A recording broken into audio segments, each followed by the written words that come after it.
Now, in joinery, there are many different types of joints.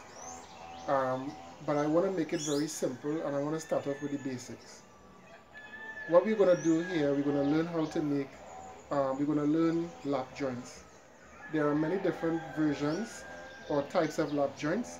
But what we're going to do, what I'm going to demonstrate here is how to make the end lap joint and the cross lap joint. So I have two pieces of cedar, same thickness and same length and everything, perfect. Hence the reason why in this demonstration I don't need to have I don't need a measuring tape, right? So let me put this camera down to the table where you can see the table.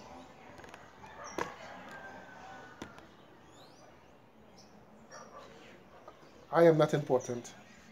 This is important. So we're gonna make a lap. We're gonna make an end lap joint.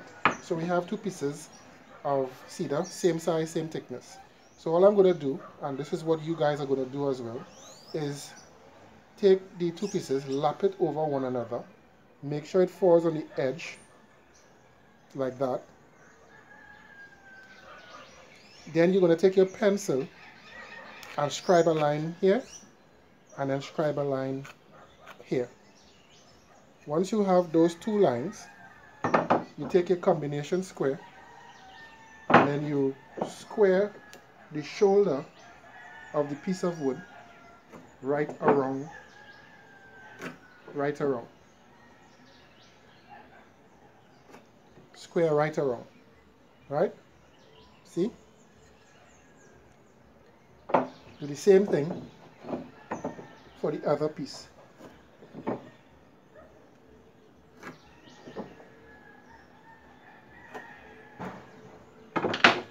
So you square right around both of them.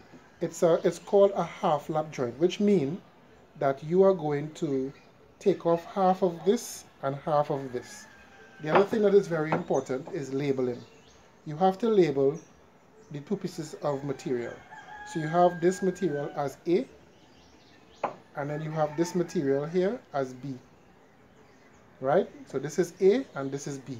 A is going to go on top of B. So now you're going to scribe half of this. So you take your marking gauge. Before you do that, you have on your combination square some dimensions. Right? You want to get half of this.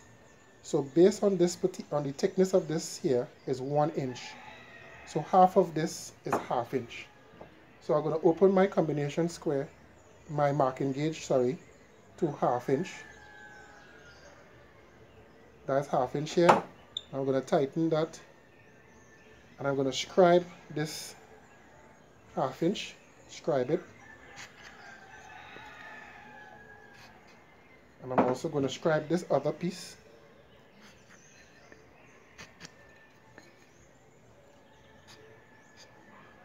And I just scribed it. And I take my pencil now and I mark that scribe line.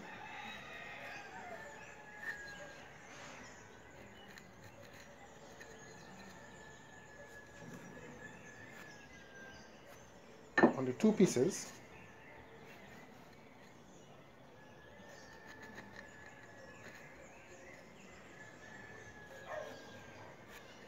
Scribe line. So I just mark my scribe line half. As I said before, this is A going into B, just like this. Which means that you're going to have to remove the bottom of this and remove the top of this in order to get the half lap joint to sit half of the material. So you're moving the bottom of this, so you put some X's at the waist part that you're going to take off. You put some X's because you don't want a situation where you saw off the wrong part. When you do that, put aside everything. Your bench hook, saw, you line it up,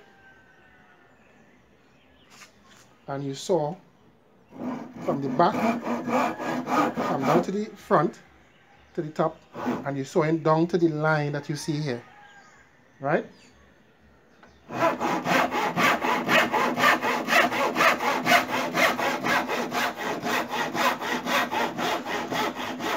Reach down to that line, you stop, do the same thing for the other piece.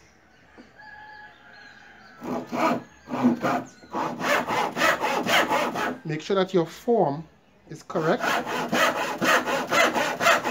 and you follow through with the sewing. I don't want anybody fighting with the material. Right? As you finish that, you go to your vice clamp, your bench vise.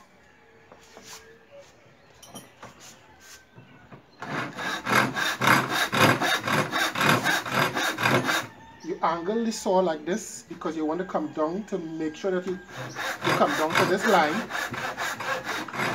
Then you go up like this.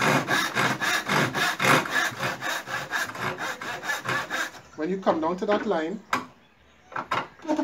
you slacken your bench vise, turn around the material so that you could always maintain a straight cut and a straight line on the piece that you want to take off.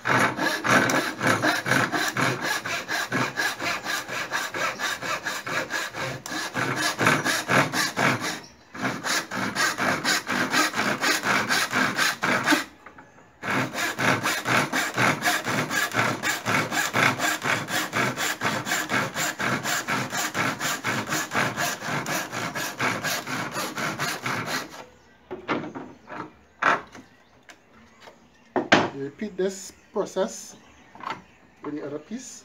That you bring it back to your bench vise, bench hook, and then you can now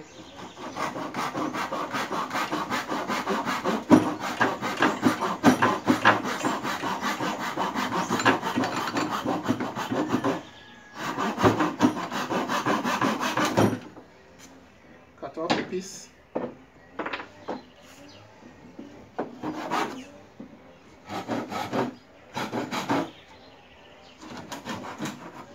Easy like that.